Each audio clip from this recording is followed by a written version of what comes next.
આજે ભગવાન જગન્નાથની 149મી રથયાત્રા છે તે પસાર થઈ રહી છે અમદાવાદમાંથી ને અમદાવાદના જમાલપુર વિસ્તારમાં મુસ્લિમ સમુદાયના લોકો જે વર્ષોથી ભગવાન જગન્નાથનો જે રથ છે ભાઈ બલભદ્ર અને બહેન સુભદ્રાનો રથ છે તેમનું સ્વાગત કરતા આવ્યા છે।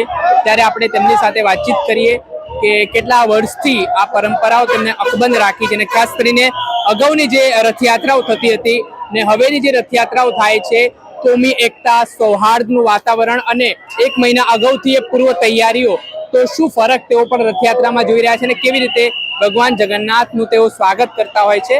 આપણી સાથે જમાલપુરના આગેવાન છે મુસ્લિમ સમુદાયના, તેમની સાથે વાતચીત કરીએ। સૌપ્રથમ તો શું કહેશો, ભગવાન જગન્નાથની રથયાત્રા એક મહિના પહેલા ન માત્ર હિન્દુ સમાજ પણ સમગ્ર સમાજના લોકો છે તેમાં હળી મળી જાય છે અને એક સૌહાર્દ કોમી એકતાના પર્વ તરીકે બંને समाज लोग आ पर्व ने उजवे छे, शू कहशो? सारे जहां से अच्छा हिंदुस्तान हमारा, हम बुलबुले हैं इसकी ये गुलसिता हमारा।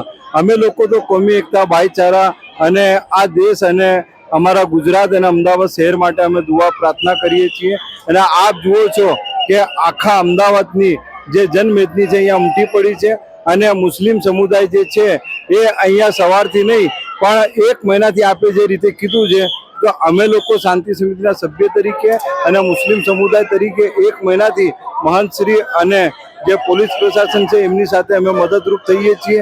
અને આજે આખા અમદાવાદ શહેરમાં આ રથયાત્રા જે જમાલપુર જગન્નાથની જે નીકળે છે, સરસપુર થઈને પાછી જમાલપુર આવે છે, તો આખા રસ્તામાં આખા રૂટ ઉપર મુસ્લિમ સમુદાય આવી રીતે સ્ટેજો બાંધે છે, કોમી એકતાનો એક મેસેજ આપે છે અને ભાઈચારા અને આ દેશમાં તરક્કી, અમારું ભારત દેશ તરક્કી કરે એવી અમે દુઆઓ કરીએ છીએ।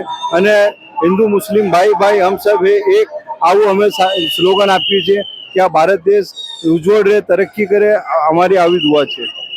ખાસ કરીને વાત કરીએ તો છેલ્લા વર્ષોમાં જે રથયાત્રામાં સુધારો પહેલા તો એક એવો ડરનો માહોલ હતો કે રથયાત્રા કાઢવી હોય તો એક એવો મેસેજ લોકો આપતા હતા કે ભાઈ અહીંયાથી રથયાત્રા ના નીકળે, એવી રીતે પ્રયાસો થતા હતા। અને હવે જે બદલાવ આવ્યો છે, મુસ્લિમ સમુદાયે પણ ભગવાન જગન્નાથને વધાવ્યા છે કે ભાઈ સૌના ભગવાન છે, તો એને લઈને શું કહેશો? એક પોઝિટિવ મેસેજ પણ આપ્યો છે કે ભાઈ આ પ્રકારના કૃત્યમાં તેઓ સંડોવાયેલા। હવે આપની જાણ માટે હું કહી દઉં છું કે જે જગન્નાથજીનું મંદિર જે છે એ જમાલપુરમાં આવ્યું છે અને જમાલપુર છે એ 90% મુસ્લિમ સમુદાયનો વિસ્તાર કહેવાય ને આ દિન સુધી 149 વર્ષ થઈ ગયા છે પણ આજ દિન સુધી જમાલપુરમાં રથયાત્રા અને કાંકરી ચાળો બી નથી થયો।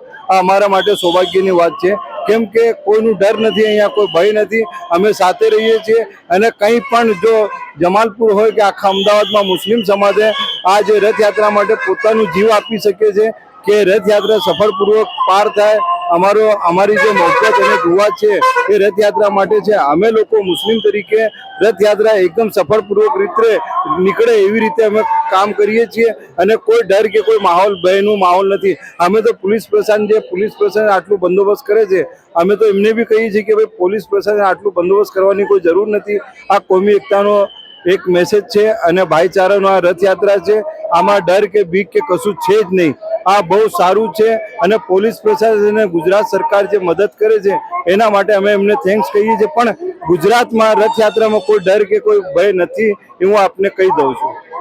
બીજો મારો છેલ્લો પ્રશ્ન કે આજે પણ કેટલાક લોકો સોશિયલ મીડિયા કે અન્ય માધ્યમોથી બે વર્ગમાં વર્ગ વિગ્રહ ઉભો થાય, નફરત પેદા થાય, કોમી એકલાસ ડહોળાય તેવા પ્રયત્ન કરતા હોય છે, જે વિશેષ સમુદાયને લઈને ટિપ્પણીઓ કરતા હોય છે અને એક નફરતનો માહોલ પેદા કરતા હોય છે, તો આ મંચ થકી તમે શું સંદેશો આપશો એ લોકોને જે નફરત ફેલાવીને લોકોને ધર્મમાં વહેંચી રહ્યા છે?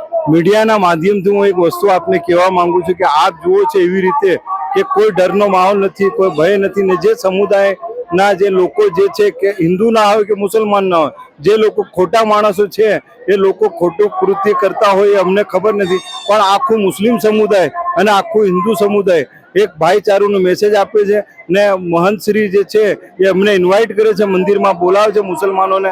અને તાજિયા કમિટી હોય, ઈદે મિલાદ સેન્ટ્રલ કમિટી હોય કે જમાલપુરના આગેવાનો હોય, એ બધા રથયાત્રામાં સાથે મળીને રથના સ્વાગત માટે ઊભા તત્પર રહે છે અને કોમી એકતા ભાઈચારા કાયમ રહે એવી દુઆઓ અમે કરીએ છીએ. આજે જગન્નાથજીની રથયાત્રા નીકળી રહી છે તમારા જમાલપુર વિસ્તારમાંથી. મુસ્લિમ સમુદાયના લોકો કઈ રીતે સ્વાગત કરી રહ્યા છે? મુસ્લિમ સમુદાયના લોકો સવારે 5 વાગ્યાથી તૈયારી કરીને બેઠા છે કે ભગવાન શ્રી જગન્નાથજીની 149મી રથયાત્રા નીકળશે અને તેમાં આવનાર ભક્તોનું, તેમાં આવનાર મહંતનું, તેમાં આપણે રથનું સ્વાગત અમે કરીશું. તમે જોઈ શકો છો કે કેટલી મોટી સંખ્યાની અંદર મુસ્લિમ ધર્મગુરુ પણ છે, સૂફી સંત બી છે અને મુસ્લિમ સમાજના લોકો પણ છે. અને ભગવાન શ્રી જગન્નાથજી એ સૌથી પહેલાં રથયાત્રાનું જે સ્વાગત થાય છે એ મુસ્લિમો દ્વારા થાય છે, એ પછી જ તે આગળ જાય છે. તો ભગવાન જગન્નાથજી એ કોમી એકતાનું બહુ મોટું ઉદાહરણ આપી રહ્યા છે. ચોક્કસથી આજના સમયમાં જે રીતે કેટલાક લોકો નફરત ફેલાવવાનું કામ કરી રહ્યા છે, બે સમુદાય વચ્ચે વર્ગ વિગ્રહ ઊભું કરી રહ્યા છે, એમના માટે શું કહેશો? કેમ કે આનાથી ઘણા બધા લોકો ગેરમાર્ગે દોરાઈને એ પ્રવૃત્તિ કરતા હોય છે, બે સમુદાયમાં વિભાજન પડે.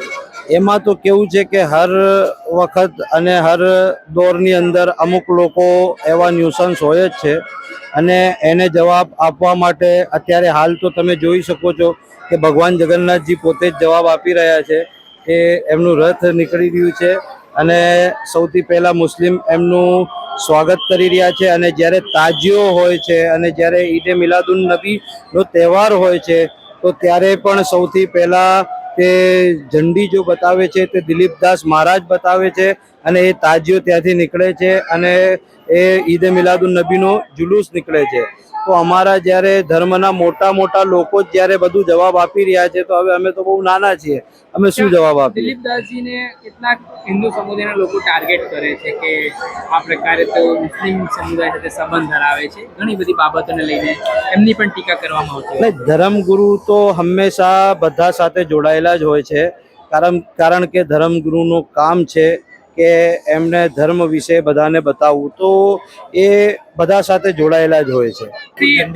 આપ ખુદ જોઈ શકો છો કે જ્યારે મુસ્લિમ સમુદાયનો પર્વ હોય ત્યારે જગન્નાથ મંદિરના મહંત દિલીપદાસજી ખુદ એ હાજરી આપે છે આ કાર્યક્રમમાં અને લીલી ઝંડીથી તાજિયાનો હોય કે પછી ઈદે મિલાદુન નબીનો જુલુસ હોય તેનું પ્રસ્થાન કરાવે છે. ને આમાં જગન્નાથજીની જ્યારે રથયાત્રા આવે ત્યારે મુસ્લિમ સમુદાયના લોકો પણ ખડે પગે છે, તે ખભેથી ખભે મિલાઈને અહીંયા ઊભા હોય છે અને તેમનું સ્વાગત કરતા હોય છે.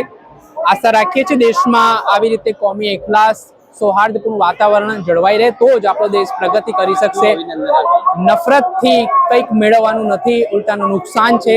અને ઘણા બધા લોકોએ આમાં પણ ખૂબ ગંભીરતાથી સમજવાની જરૂર છે. જો આપણે સમજીશું, થોડું ગંભીરતાથી વિચારીશું તો ચોક્કસથી એના પરિણામો સુધી પહોંચી શકીશું.